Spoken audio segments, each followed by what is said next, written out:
Bruno Fernandes gave Manchester United a 2-1 win over Rangers in the Europa League on Thursday night. Big win. United needed that. They really did. And the captain turns up with a late winner after United have been pegged back to look like they were going to draw and drop points yet again in the Europa League. But United are now one game away. They're nearly there. They're nearly there in terms of qualifying directly for the last 16 of this competition. And need I remind you again, they retain their status as favourites to win the Europa League. The finals in Bilbao later this year. And there's plenty of work to do, obviously. And knowing how bad things are off the pitch and on the pitch at the moment, most of the time, it's really difficult to kind of take any solace or trust in United doing their job in the Europa League and getting to a European final. But United have played 7 games. They're unbeaten in the Europa League so far, sitting 4th place.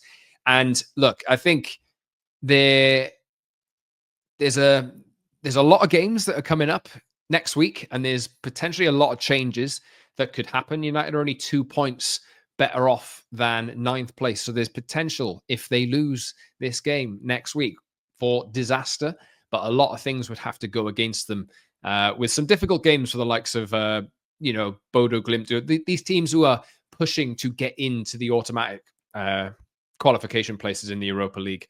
So fingers crossed United can get the job done. A good win over Rangers on Thursday night in the Europa League. And I'm Scott Saunders from the Promised Land podcast. This is all about Manchester United, talking about all the latest news, all the latest developments. Hopefully a little bit of a different take to what you're used to around the chaos that tends to go on around Manchester United, and the people kind of, there's not a day that goes by where somebody isn't really, really incredibly frustrated by something that's happening around Manchester United. And I'm here to just try and level things out a little bit. I'll definitely have my say if I feel like things are, not going well. And I have and I will do.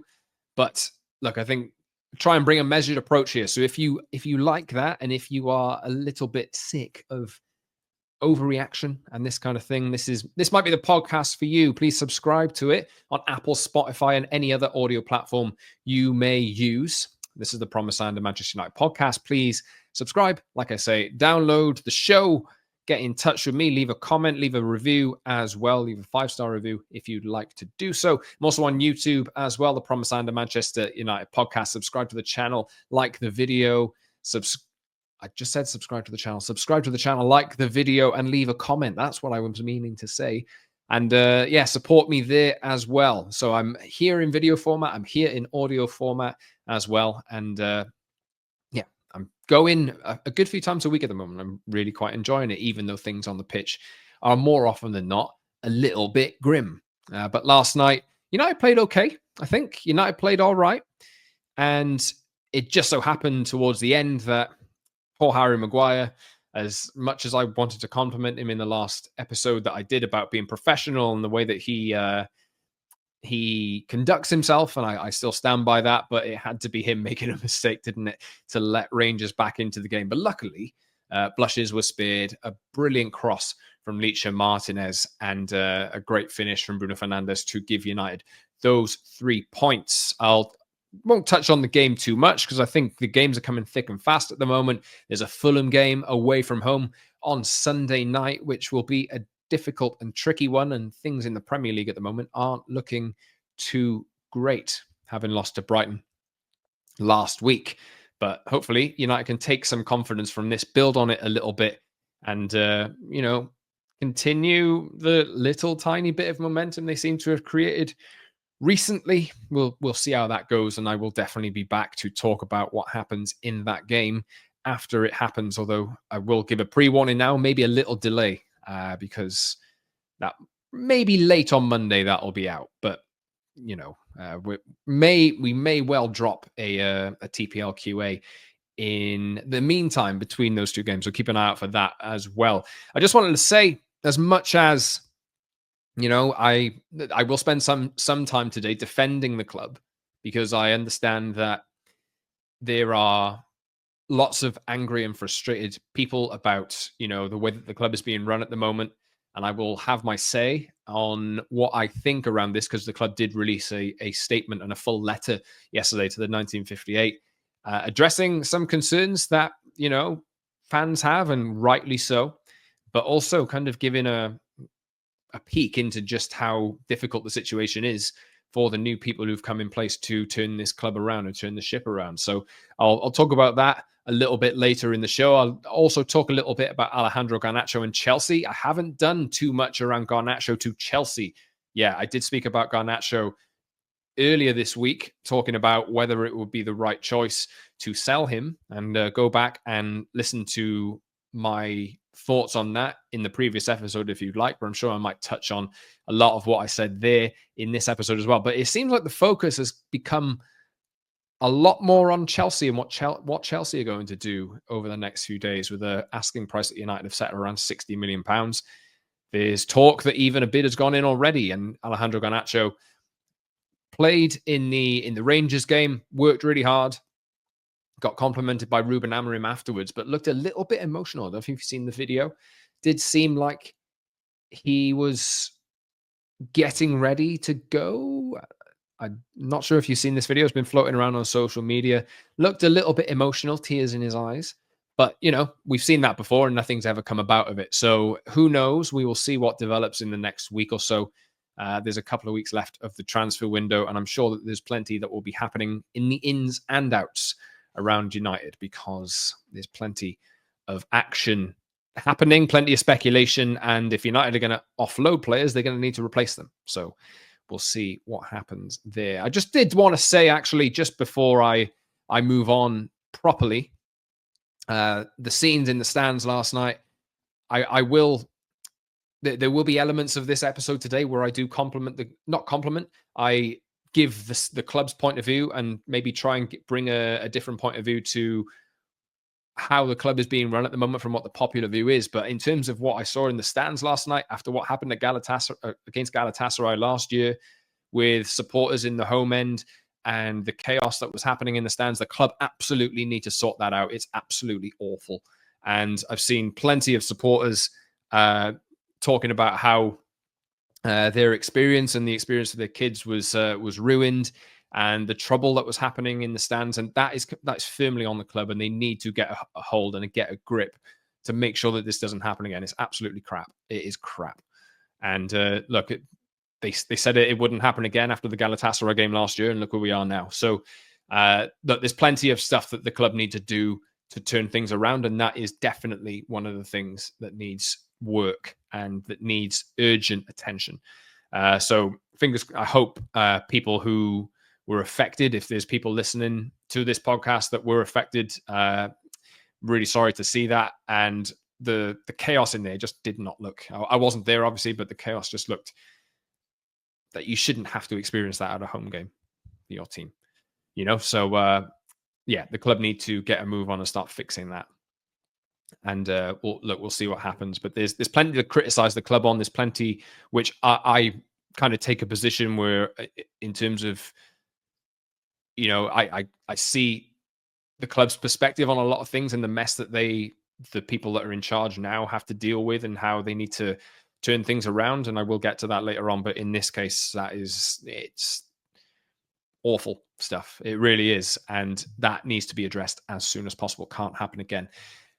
Anyway, let's run through what I'm going to talk about on the show today. Done a little bit on the Rangers win already. I'll do a little bit more in a second. We'll talk about Garnacho to Chelsea. Tyler Dibbling from Southampton has been linked as well as a replacement. There's also more conversations going on about Patrick Dorgu as well from Lecce, who I spoke about earlier this week. We'll see whether anything is going to come about with that. Antony potentially going to Real Betis as well. We still wait to see whether there's any confirmation on that. We're not sure about what's happening with Marcus Rashford at the moment, and Tyrell Malacia as well could leave too. And then towards the end of the show, I will talk about the letter that has been distributed over the last 24, 48 hours, and pick out certain bits of it to try and explain my perspective on this, because I have obviously gone on record a few times over the last few weeks trying to sympathize with the position that the people who are running the club now are in. And that's not a popular thing to say, because people want to see immediate success and immediate turnarounds. And I think the situation of the club and just how bad it is has been essentially publicized by the club themselves. And Omar Barada is one of the names on that letter as well. So there's a lot of difficulty for the club to have to deal with at the moment. And I'll talk about that towards the end of the show and my perspective on what United have said in that. Anyway, 2 shout outs for the win over Rangers. Bruno Fernandes turning up with that winner. He obviously does get criticism, and I know there's a big split sometimes, but ultimately, at the end of the day, I think Bruno Fernandes recently has. I've always been a big Bruno fan, and I think there's been a bit of a change in attitude from him since Ruben Amorim's arrived. I think I hear his interviews, I hear things that he's saying, I hear his perspectives, I hear how he is one of the people banging the drum the most about consistency and about making sure that the attitude is right and making sure that the club don't get and the players don't get too far ahead of themselves. And I think he is one of the people, probably the person who delivers when it matters and has delivered when it matters most over pretty much everybody in the squad over the last 5 years or so, or however long he's been here. It's 5 years this month, maybe. Crazy stuff. That's flown by, and he's had some great moments. He's a worthy captain for me, and it's good that he delivered in that moment last night. But the first thing that he said was, "We need to make sure that I'm not gonna."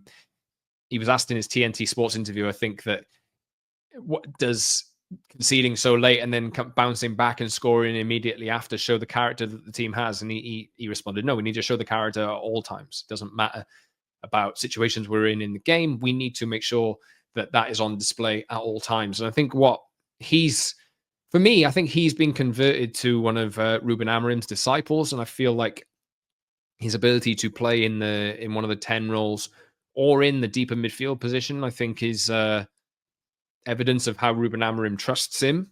And he's going to be one of the key people that are going to help United move forward, if they are to move forward at all over the next few weeks, months, and seasons. But yeah, good for Bruno Fernandes to get that winning goal. And I just wanted to shout out Toby Collier as well, making his first European start. And I thought, look, there's problems for United in that midfield area, and we've been waiting to see whether Toby Collier would be able to deal with it. Obviously, the midfield in general in that early season game against Liverpool was decimated, and we saw Collier in that. But United were steamrolled that day at Old Trafford by Liverpool, and it's taken him a little bit of time to work himself into Ruben Amorim's plans and work himself into a starting position in the team, obviously. But I think he did really, really, really well. And in terms of what the profile of player that Ruben Amorim is going to look for in that position, I think he did exceptionally well and showed a lot of the required energy, the mobility around the pitch. In possession, I thought he was really good as well. And I thought he really took the opportunity that he was given. And I think the coach's maybe dependency on him, I think maybe he looks at that and thinks, I can trust you a little more now. I can trust that you're going to be a rotation option to come into this team, because I think Kobbie Mainoo and Mamadou Ugarte over the last couple of weeks, they've had good matches, and then there's been some other matches where they've not really been up to it. And I think maybe that's because of the demand that is placed on midfielders in that position. I do think United need more options to rotate in between those midfield positions. So Mason Mount's out injured. Bruno Fernandes does a job in there now and again.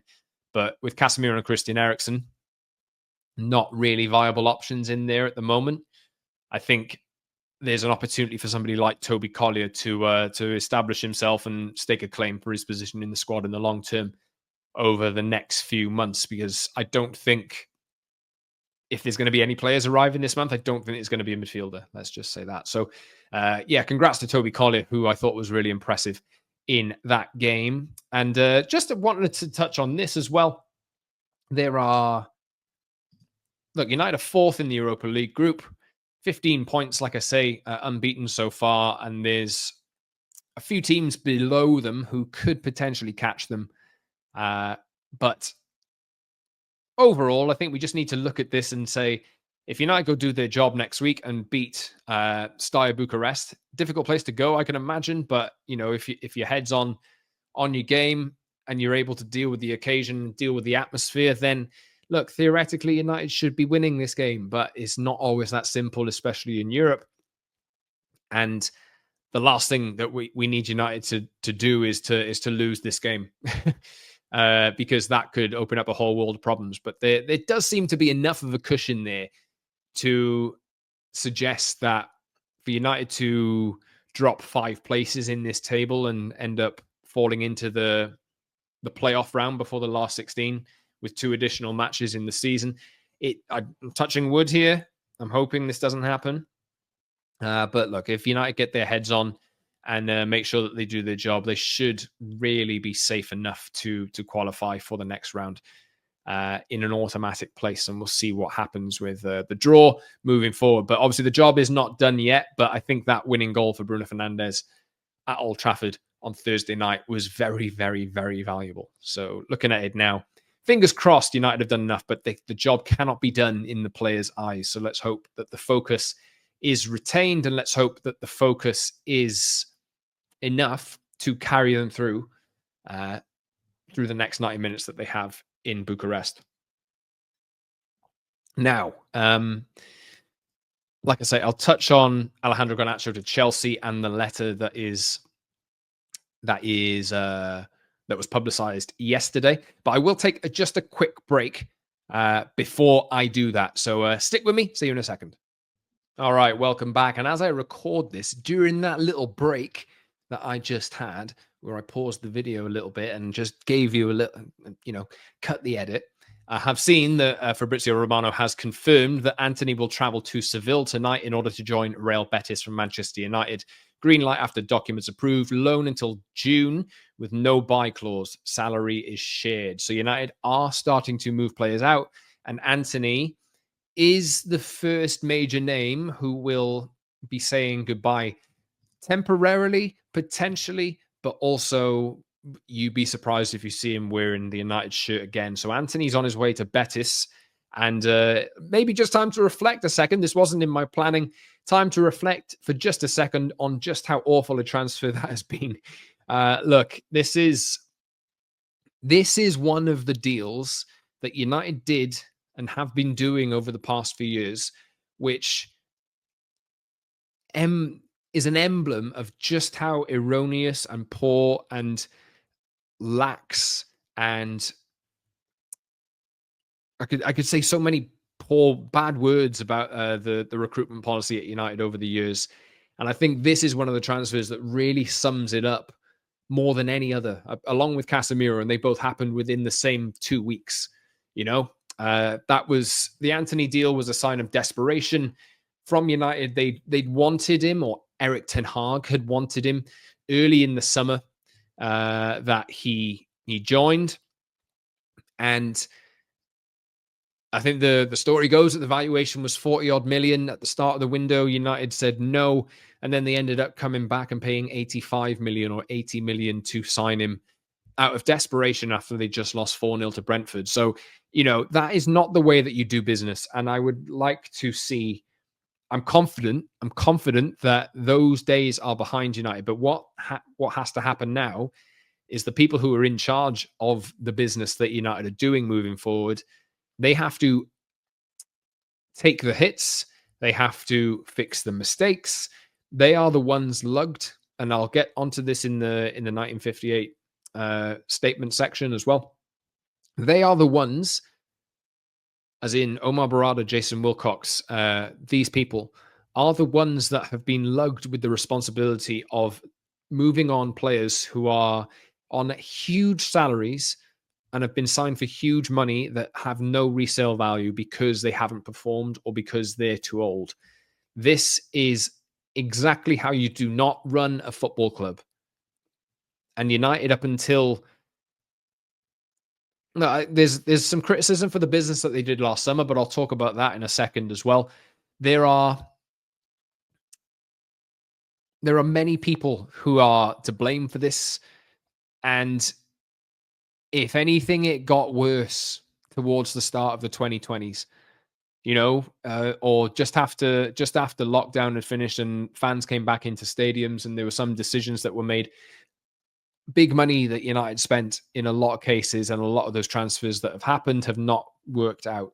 And Omar Barada is looking at the mess that he has to deal with now, the financial mess, and is thinking, goodness me, how do we get ourselves out of this hole? And there's a number of explanations, I think, in this letter, which I'll talk about in a little bit, which go towards explaining just how bad the situation is. But what I will say at the moment is Antony it's funny enough, to be honest, because Antony, as bad as we can all agree the signing was, he scored against Barcelona, he scored against Liverpool, he scored against Arsenal, he scored against Man City, albeit in a 6-3 defeat, and came up with some pretty important goals over the course of his shortish United career. But I think we can all agree that this was a transfer that United should never, ever be doing again. It was one of the worst in Premier League history.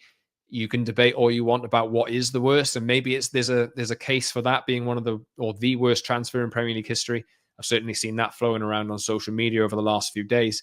But the very fact that United have signed an £85 million player, had him for 2.5 years, and all they can do is loan him out to a mid-table Spanish club is evidence of just how badly wrong they got this one. And obviously, Casemiro is still there and had a much greater career, Casemiro, but he's at the end of his career as well. So it's a different problem, albeit with some of the same themes. And the way that United are going to have to be able to get around the mistakes that have been made by previous regimes is by making difficult decisions like the sale of Alejandro Garnacho. And I spoke about this, like I say, the other day in a recent podcast about selling him generally and how I felt like this might have been a necessary move to create the leverage for United to be able to move in the transfer market and get themselves out of the hole that they're in. But I said that really before Chelsea had come to the front of the queue. It seemed at the time, and I remember speaking about the Napoli bid, that Napoli would be the likeliest place to go. But since I last recorded, it seems like Chelsea have moved into the box seat there. And there has been word that even from last night that a bid has already gone in. And look, we'll see how it goes. But I know that selling Garnacho in itself, a deal to sell him in itself, is a divisive issue. I understand that, and I completely get that, and I feel that division myself, within myself. But I think selling him to a Premier League rival is even worse for a lot of people, and it is a no-go in some cases for people. And usually that would be my position on any transfer that United do. Don't sell to a club in the same league as you, who are competing for the same things that you're competing for. And because the chances are that it'll come back to bite you. And look, there still is. Look, if this happens and Garnacho does end up moving to Chelsea, then there is that risk that you run. For me, he's very talented. I think people criticize Garnacho for his output or for the decisions that he makes, but the kid's 20 years old, The kid is 20 years old, has come through the academy, is always a willing runner, as much as there are some players in the team at the moment that don't do that. I think Garnacho is a good example of having the right attitude to work for the team. I don't think you can fault that about him. Some people will fault the output, and some people will fault the technical ability that he has. And I feel like he gets criticism which is unwarranted at times, because we live in a world nowadays where everybody expects delivery every time straight away to the levels of doing it in every game, like a Mohamed Salah does it at Liverpool, or like a Kevin De Bruyne did it at Manchester City, or like the best players in the world have set the standards to 60 to 90 games a season in some cases. If clubs are playing in every single competition going to the end of them, then the standards have been set by the world's best players. And that lifts the expectations of everybody. And you kind of feel like a player putting up the numbers that Garnacho puts up is not worthy of being rated highly because the output isn't the same. And look, just think of this: like, he is 20 years old, 20 years old, has tons of potential, and it's it's a move that I think might end up happening. And like I said in the episode the other day, it's a move that I think might end up happening, but I'm very torn on it. And like I say, I think the move to Chelsea could end up biting United at some point. You could see him, you know, if he hits his potential, then he'll be a really, really good player. And I feel like that is the case. But people seem to judge 20-year-olds nowadays at output levels of some of the best players in the world at their peak ages. And I don't think that's entirely fair. Garnacho is one of many players that United have who is going to be inconsistent, that is going to need a rest from time to time, and is going to need patience with him. And there's definitely a group of supporters or a section of the fans that want to stick by that and give him the chance to do that in a United shirt. And I get that completely. But I think the uniqueness of the situation that the club are in at the moment means that, for me, as much as I do not look, I prefer him to go to Napoli if he's to go anywhere at all. But you have to consider this: Premier League clubs are the clubs with the money. You look at Real Madrid's transfer strategy over the last few years, it's been, we will wait, or we will sign a really talented player from South America for a big fee, but knowing that he is 18 or 17 or something like that, and we can hold on to this player for the duration of their career. The other signings that they make, you take Trent Alexander-Arnold in his case, I think he'll end up moving to Madrid at the end of the season on a free transfer. Real Madrid are going after players on free transfers because they don't feel like, after they got burned by the Eden Hazard deal that went completely squiff, they don't feel like there's value in doing that anymore. They've changed their approach and changed their transfer strategy. And, clubs like that nowadays, and like, we all know the financial trouble that Barcelona has. There's clubs in Italy that don't really have the money. That Napoli aren't looking to meet the United's valuation on Garnacho at the moment. Maybe that changes in the next few days. We'll see. And they've just sold one of their best players for big money. So there is money there potentially to reinvest. But that's an exceptional case. And you don't see your likes of Milan, Inter, Juventus putting up the kind of money like 60 million quid straight for a player like Alejandro Garnacho, or for any player in any case, generally nowadays. The only clubs that can do that generally are either Saudi clubs, but even that slowed down now, or Premier League clubs. And the Premier League is so rich and so well off. These Premier League clubs are so well off that they are the ones that will throw money around. And the option of having to sell within your own league to potential rivals is something that Chelsea have normalized in a sense. And look, if United want to get themselves out of financial trouble, I think that this is probably one of the most realistic ways they're going to go about doing it. And you take that risk, you have to live with the consequences. But I think what you need to look at here, and what the way that I look at this is, would you prefer to see Alejandro Garnacho find his feet and hope that he hits his potential, which is not guaranteed, by the way, with the culture around the club at the moment? United they've had some good young players come through, but a lot of them, United's existential problem at the moment is that they have players that don't find their potential, whether they sign them or whether they are youth players who's come through the academy. That is a cultural problem that needs to be fixed. And there's no guarantee that Garnacho, even in a couple of years' time, develops at the rate that we expect him to, and he will be worth this kind of money in a couple of years. There's no guarantee of that yet. Just like there's no guarantee that he won't increase his value over the next couple of years. But I think the position that United are in at the moment, they kind of need to accept or take on and take seriously any offers that come in, just because of the cash that's on offer, because that cash is going to be so important to reinvesting. And I'm tailing off on a point here. I would prefer to see Manchester United as a football club put the football club first and get themselves and get the club out of the problems that they have, rather than looking at one player and hoping that he hits his potential wearing a United shirt. That is how I feel about it. And I feel like, as much as it's with a heavy heart, it is the right move for me, because I feel like United need to create that leverage and create that wiggle room in order to uh, get themselves out of the hole that they're in. So, look, I know that that's not a popular opinion, a popular option, but I think for me, you just need to look at the difficulty that United have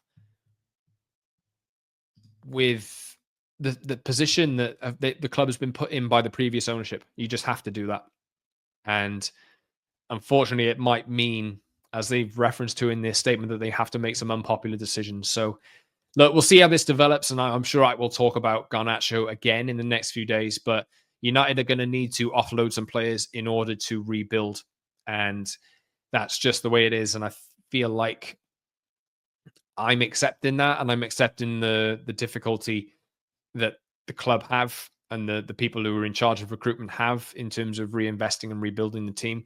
And there's a little bit of patience that is required. So that's kind of how I take on it. But let me know your comments. Let me know your thoughts. Get in touch with me on social media at @Scott Saunders on Twitter or X, on TikTok and on Instagram as well. Please give me a follow on there specifically. And I'm also on Blue Sky. The link is in the description of this show as well. And subscribe to the podcast. Obviously, I've done all the plugs already at the start of the show, and I'm sure I'll do them at the end as well. Right, now let's get stuck into this letter that has been sent to the 1958 and Fan Coalition 58. There's a number of things around this which have essentially outlined. They let us stress the importance that supporters have. I know there's big frustration and completely valid around ticket prices. But what really stuck out to me in this letter, and it made Sky Sports News and these kinds of things widely circulated, was just how honest, I think, or how open this letter was in terms of outlining just how strained United's financial position is. So it says, I'll read this out in case you haven't seen it. As previously communicated, we are, however, currently making a significant loss each year, totaling over 300 million in the past 3 years. This is not sustainable, and if we do not act now, we're in danger of failing to comply with PSR or FFP requirements in future years and significantly impacting our ability to compete on the pitch. We will get back to a cash positive position as soon as possible, and we have to make some difficult choices to get there. That has included a significant reduction to our workforce, as well as cuts across many areas of spend across the club. None of this has been easy, but we believe it's essential to restoring financial sustainability to the club, which will underpin us as we work to get back to the top of English and European football. And that section of the letter there. It did go on to say we do not expect fans to make up all the current shortfall, but they need to look at ticketing strategy. And the ticketing strategy, I understand the frustration on that. I think the ticket prices are ridiculous, especially when you see things that happen in stands like what happened in the Rangers game last night, expecting fans to turn up for every single game in an economic climate like this with ticket prices as they are is just unrealistic and a really poor from the club, really. But they've made it clear here that they're looking to recoup and streamline. And I think not all of these decisions are positive, but I think I completely get this section of the letter and what they're trying to say. So I just kind of wanted to shed light on what I think of the situation. So you only have to look at the accounts to know that the debt, obviously the debt is one thing and has been placed on the club for 20 years now, and we all know about the strain that has on the club and like how frustrating it is and how that has held the club back, and the payments in dividends that go back to the Glazer family is a disgrace. But there was a piece from The Athletic which went out yesterday, which said, according to September's accounts, United have a net figure of £319 million in transfer fee installments to pay for players that have already signed, with at least 154 million due within a year. So that's a big strain that's hanging over the club already. We know that a lot of the business that United have done over the past few years has been done on that credit facility. and or on a credit facility, and that is irresponsible. But it was needed at the time to reinvest in the team. It's just the problem that has come about is those transfers that have been put in installments generally now haven't worked out as well. So, look, United are having to clear outstanding installments like that, and obviously there's 154 million according to this piece due within a year, which is a big strain on the outlay that United can make. But going back to that letter, this is not sustainable, and if we do not act now, we're in danger of failing to comply with PSR and FFP. And they want to get back to a cash positive position, and they are taking a number of measures in order to do that. And I think one of the measures that will really help, as I said earlier on, is the potential sale of a first team player that's come through the academy because of the pure profit they can put on the books and how that will help them work their way around, the problems that they have. But I think what I wanted to get across here is what United have outlined in this letter is just how bad United should, like, the Deloitte top teams in terms of revenue numbers came out this week as well. United were in fourth place on that list with around 700 million euros ish, I think, in terms of revenue generated over the last year. And yet they're still making a significant loss each year, totaling over 300 million in the past 3 years, which is, as the letter outlines, completely unsustainable. And one of the first port of call for me, and I agree with the letter, is that they need to find a way in order to get away from the PSR FFP line, which they've been treading for a little while now. And that will unfortunately mean some difficult decisions are made, and selling players who are popular like Garnacho will be one of the best, or not best, one of the quickest ways in order to remedy that problem that they have.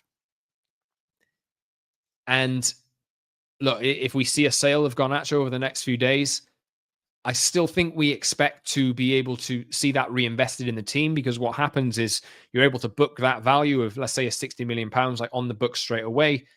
But any transfers in that United do make will be amortized over the course of the contract that the next player that they signs. So that will give them a bit of flexibility, and we'll see whether United sign. I think they'll end up. We'll see how it goes, but I think there's hope that Patrick Dorgu will come in. That is a left wing back option. And there's talk about potentially a direct replacement for Garnacho before the window closes as well. But we'll see what happens there. Now, the cash positive position is really important. And to get United there, they're going to need to make some difficult decisions, as I say. And I think the big point that I wanted to get across here, that the fact that Omar Barada is one of the people on this letter communicating this to fans, that I think there's frustration here with how the club is being run, and rightly so, but I think it's a little bit misplaced, and wanted to explain why I feel like that's the case. So I think there's frustration in the fact anyway that there were two bids, obviously, around there was the Qatar bid and the Ineos bid around actually buying out United and buying the stake in United. And obviously the camps were split. And I understand that, because what the Qatar deal promised was clearing the debts and essentially giving a blank canvas for United to rebuild. But what I did want to stress here is that if the last 12 years is any evidence, you can have money, you can spend money, but if you don't spend it in the right way and responsibly, then there's no guarantee that your team will succeed. And one of the big appealing things to me that I saw about this bid from Ineos was the promises of going out to get in some of the best people in football to be able to deal with the problems that United have. Now, look, and I know that people would have still, to this day, you look back on it now and you think, I wanted the Qatar bid to win. But if Qatar and that bid had wanted to win that bad, they would have upped the offer. If money is no limitation, then the offer would have been upped and they would have found a way to do it. That's kind of how I see it. And we can cry over spilt milk all we want. But the fact of the matter is that offer is not coming back. And the offer that has won is the group of people that are in charge of the club now. So all the shouting and screaming about, yeah, well, I wanted this bid to win. It's immaterial, really, because it's not going to happen now. And what I wanted to try and get across here was to explain the difference between what I see happening at the club now in terms of how they're running things versus how it was previously. So, look, I'll put my hands up here and I'll admit this. I think Ratcliffe has definitely got stuff wrong, and there's definitely some bad looks decisions that he has made have brought awful PR on the club, and there's been some awful decisions which are impinging on fans, obviously. But I feel like we all know that they installed a transfer team or a new team, inclusive of Omar Barada, Jason Wilcox, and a number of other people at the start of the season, and Dan Ashworth was one of those people. Dan Ashworth was brought in to be the sporting director, and I think it's generally accepted now that I think Ashworth was one of the key people in deciding to keep Erik ten Hag, which I advocated for at the time. I'll say that again. But that decision to keep Erik ten Hag in the job has ultimately contributed more to the position that United are in now. And yes, you can look at Ineos for that and think you've got it wrong. But I think what Ratcliffe has been clear about this whole time is that he is looking for a group of people to run the football operation. And he's looked at best-in-class people to be able to do it with minimal involvement. And what happened there was Ashworth was brought in.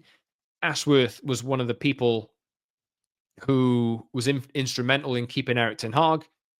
And that decision, the transfer activity that came with it as well, I think was a little mixed. There was a little bit of what ten Hag wanted in there with a little bit of what the club wanted. And ultimately, the results started at the start of the season poorly. Ten Hag ended up losing his job, and Dan Ashworth ended up losing his job shortly afterwards as well because United went with Ruben Amorim. So that kind of suggested to me that there was a little bit of disagreement within the ranks at the club at the time, and that's a problem that has ultimately put United more into the position that they're in now than had in the first place. But what Ineos did was show essentially very little patience with that. The Ashworth news really shocked most of us, I think.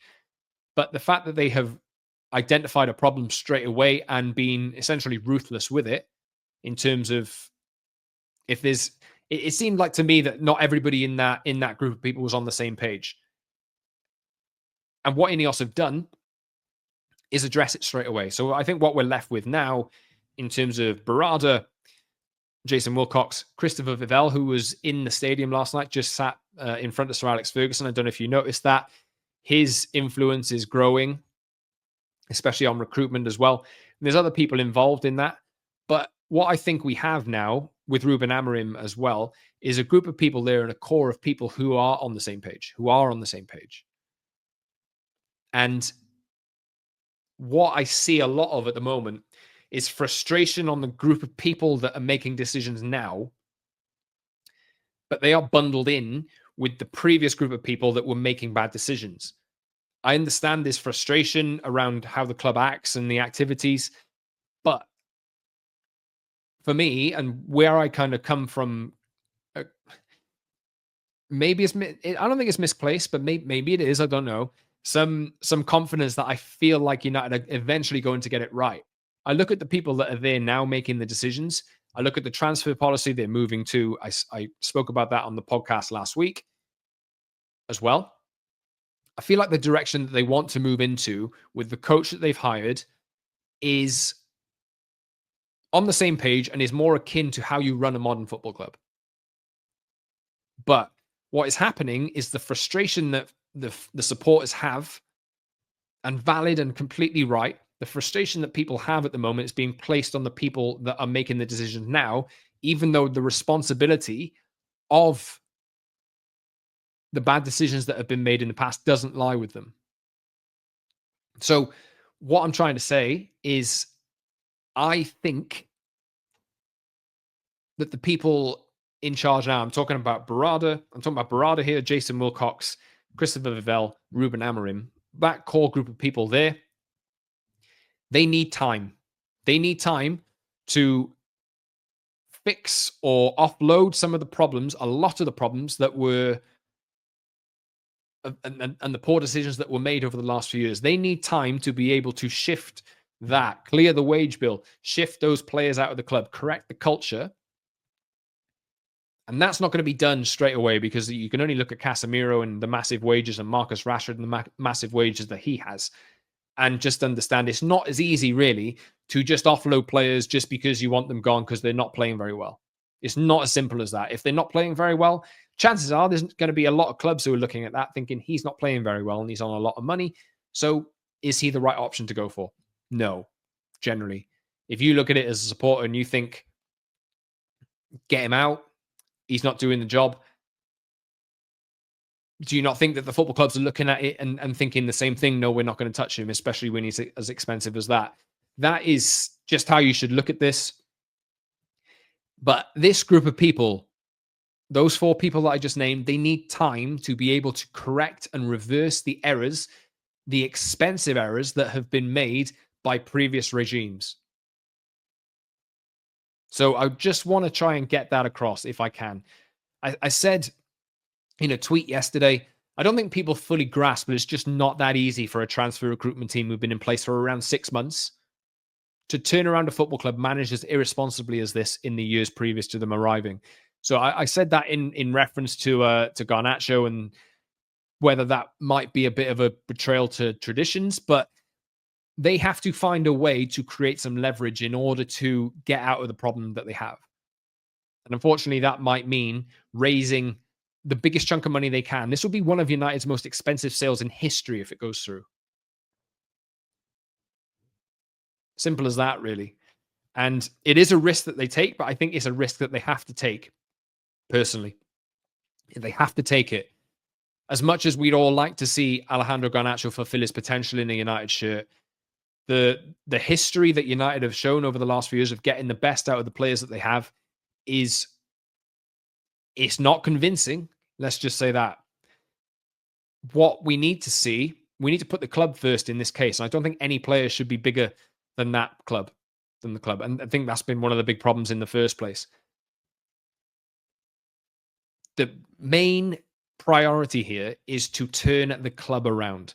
And the way to do that is to offload the players who are on massive wages, restructure the entire club, find ways to make the club sustainable again, as was outlined in that letter, and then bring in players who are of the required athletic level, physical level, technical level.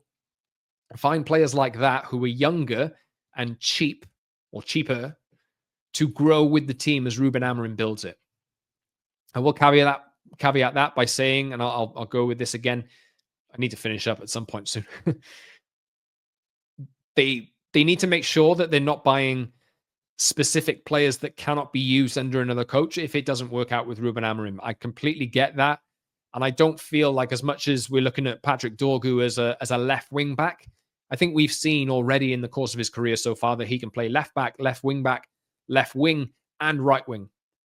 So as much as he might be a specialist for the left wing back role, if it doesn't go to plan and you need to change coach, at least you've got a player there who has the technical and physical abilities to move forward with the club, even if the position that he is occupying under another manager, for hearsay, even if that position doesn't exist anymore, there are other positions on the pitch which he's able to play in. So it's about identifying the right players. It's about identifying the right levels of quality. It's about identifying the players with the right attitude. And United are going to have to make some unpopular decisions here, and they're going to have to. There's no other way around it. And I think we just need to kind of get our heads around that, as unpopular as it is to say. So, look, I think I'll wrap it up there because I've been going on for a little while. But yeah, please get in touch with me on social media at @double_Scott Saunders on X, Instagram, and TikTok. If there's something that you disagree with, or get in the comments on the YouTube channel as well, and subscribe to the YouTube channel. like the video and share this with your friends. If you like this podcast, by the way, and you like kind of my approach to this, and you watch regularly, please, if you got other United supporting friends who don't listen to this, then please give them a recommendation and ask them to subscribe to the audio feed as well on Spotify, Apple, and any other audio feed people might get. I'd really appreciate the word of mouth spreading to kind of get this podcast to new audiences and that kind of thing. So look, I've been going on for a little while, so I'll be back soon with another episode, and keep an eye out for that. But until then, thanks very much for watching, and thanks very much for listening, everyone. I'll see you soon from Scott Saunders. This has been the Promised Land podcast. I'll see you soon. Have a fantastic weekend.